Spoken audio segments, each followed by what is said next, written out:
I just wanted to enjoy my son's graduation, but my boomer parents made it all about themselves, and I've just about had enough of them in my life. Posted by you/SimmerUnknown. I just need to vent. My son's high school graduation was earlier this week.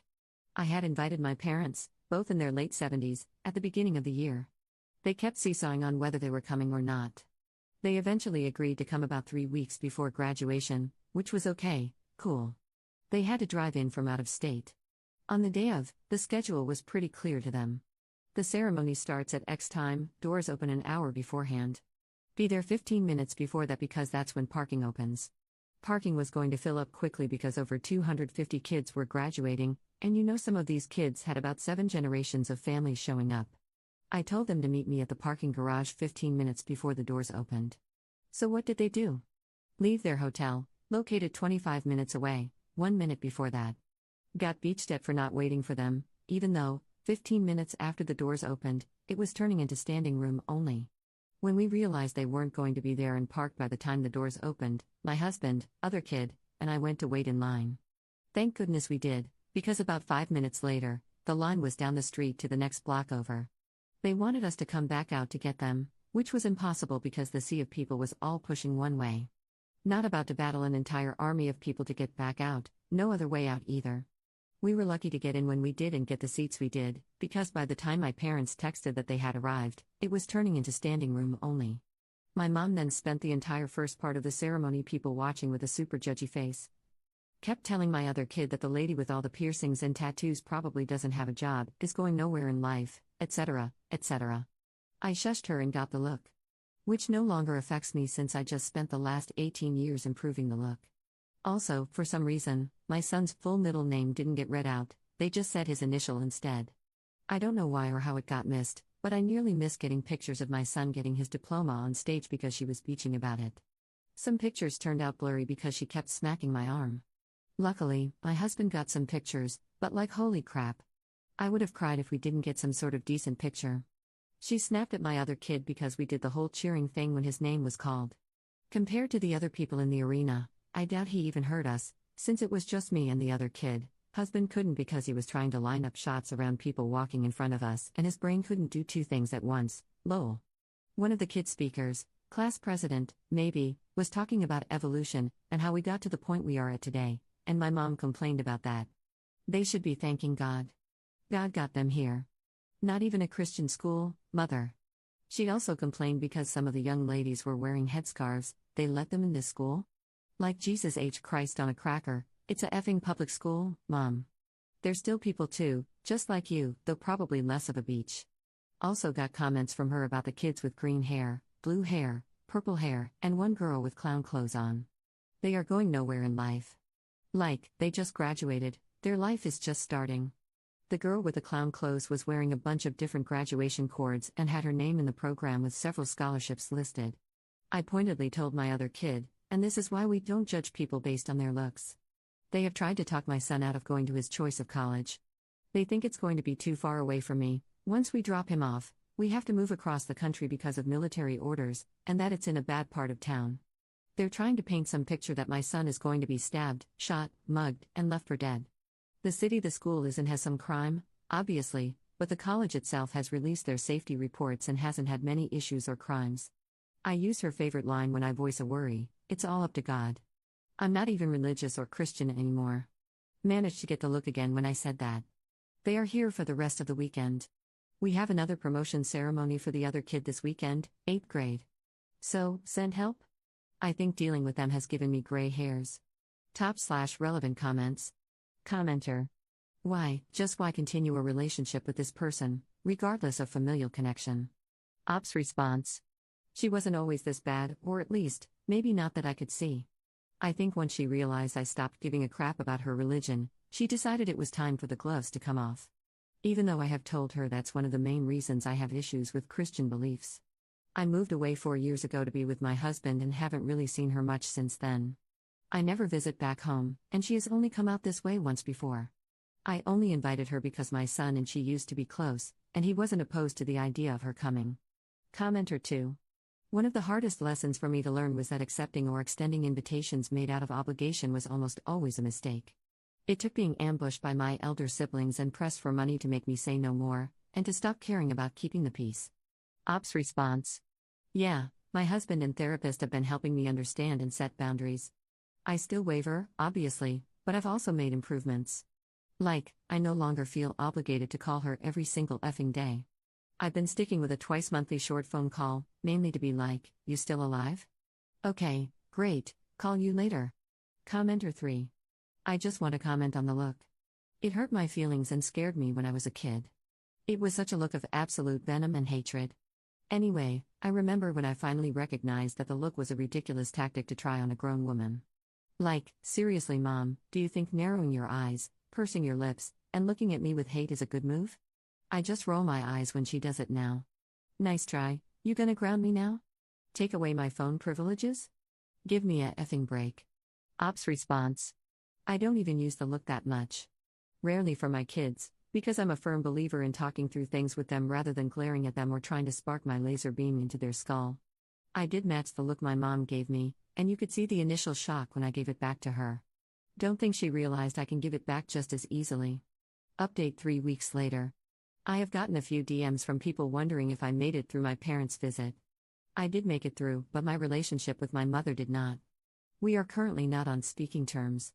Well, to be more specific, I am not on speaking terms with her. She has been refusing to accept that. The weekend after my post, we had made plans to meet at 10 a.m. They showed up at 8 a.m. Ready to go, with no place to go. They made plans to stay for so long but made zero plans to fill that time, thinking I would magically come up with something to do. At 8 a.m. on a Saturday morning. Like, I can't even think straight due to lack of coffee at this hour. I am not a morning person, and have no idea where my bra is, but sure, I'll pull something to do out of my backside. They were just like, let's just do what you normally would do on a weekend. Which, no, let's not. 1. It'd be physically impossible for them to do, considering my mother probably needed a walker a decade ago but refuses to use one because it ages her. 2. They have no interest in video games or board games. I already tried getting them to play a board game previously and my mom stuck her nose up at that. And 3. There's a lot to do here, but 95% of the things worth doing are outdoors. My mom cries her head off if it's over 71 degrees outside. It's always, I'm melting, it's too hot, I'm melting. Like she is the Wicked Witch of the Midwest. Also, my family and I don't really go out every weekend. We like being home, we like being alone.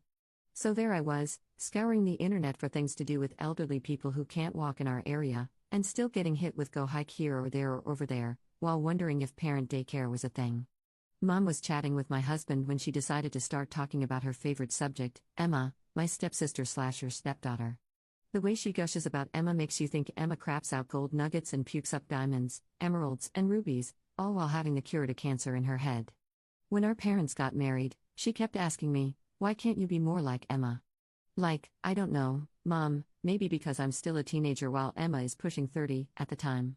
Naturally, Emma was going to be more ahead in life.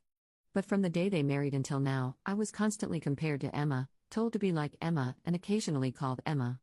When I had a mental breakdown in my early 20s and ended up in the psych ward, I was told to get over it or return to God. But when Emma had a similar situation, it was all she needs, all the help she can get. Emma marries a crap stain of a man who abused her, and my mom is ready to scorch the world. But when I was dating a guy who turned abusive, it was my fault. You get the point. I have no real issue with Emma. Though, it took me quite a bit of therapy to get to the point where I no longer resented her. These days, we are mainly Facebook friends, liking each other's random photos. So she is gushing to my husband about Emma. I'm only half listening until I hear her say, clear as effing day, Emma is like the daughter I never had. My husband and her husband went deer in headlights shocked. My son, 18, said, WTF. It took my daughter, 14, a few seconds longer to process what she heard, but even she caught it. She's not a morning person either. I basically just said, well, guess that's that. You can get the F out now. Of course, I was hit with the, what did I do? My son repeated what she said, so she started her gaslighting BS. You took it the wrong way. That's not what I meant. Etc., etc., etc. I think, with the help of those who commented on my last post, I shined up my backbone a little because I just told her to get the F out. My husband says I told her, if you don't have a daughter, then why the F do I have some crusty old farts in my house, and threatened to throw all her crap out the window. I don't remember saying any of that, but my son backs it up. I don't remember a lot in the few minutes it took to get her tossed out. After she finally left my house, I broke down crying and got sick. I don't do confrontations very well.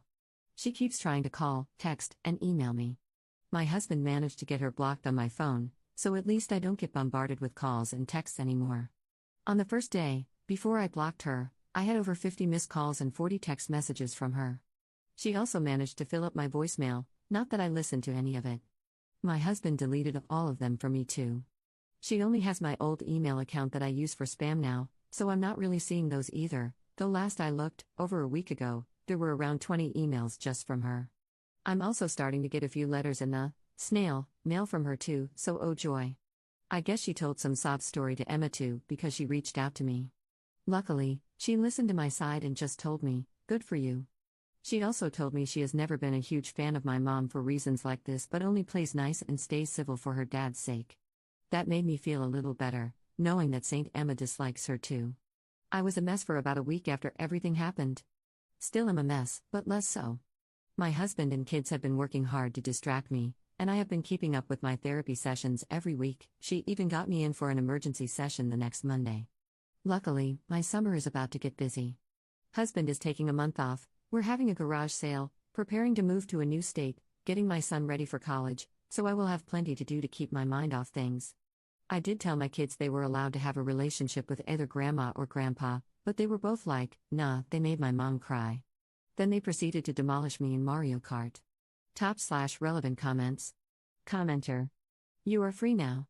You no longer have to try and earn their respect. You no longer have to deal with their expectations, and no more of their BS. Start building your self-esteem and do not be like them to your children. Ops response. My therapist has been giving me some homework that is targeted towards self-esteem or self-confidence, something I have always been lacking. I'd like to think I've broken whatever parenting cycle in regard to my kids. I kind of viewed how I was raised and how my parents parented me as a what not to do guide. My kids and I have a great relationship. Both have said they feel comfortable coming to me for any reason, and have done so. Commenter 2. You've absolutely broken the cycle of abuse, and you should be so proud. I'm going to make an assumption that you're Gen X just based on your kids' ages and such, though it's true for older millennials as well. It's been our generation's curse, as well as our privilege, to break the cycle of abuse, to recognize that kids are humans with feelings and thoughts, and that we never deserve to be treated the way we were either. I see it daily, a generation fighting their damnedest to not be like their parents. I think we're succeeding. I really, truly do. Not only are the kids going to be alright, but so are we. Congrats on the shiny steel spine. But dude, seriously, you let them beat you in Mario Kart? Ops response. According to Google, I'm a millennial, 87. I was born late to my mom, 39 at the time, and had my oldest young, 19. But I do agree, I see a lot of people my age trying to raise their kids differently. Even when my kids were young, I gave them choices on various matters: hair, clothes, friends. Obviously not so much on food, otherwise we'd be eating chocolate cake for dinner daily. My mom never liked that I allowed my son to have longer hair or allowed my daughter to dress emo, goth/emo, lots of black involved. In my defense, I haven't played Mario Kart in ages, while they play it every so often. May have to practice secretly so I can get my revenge.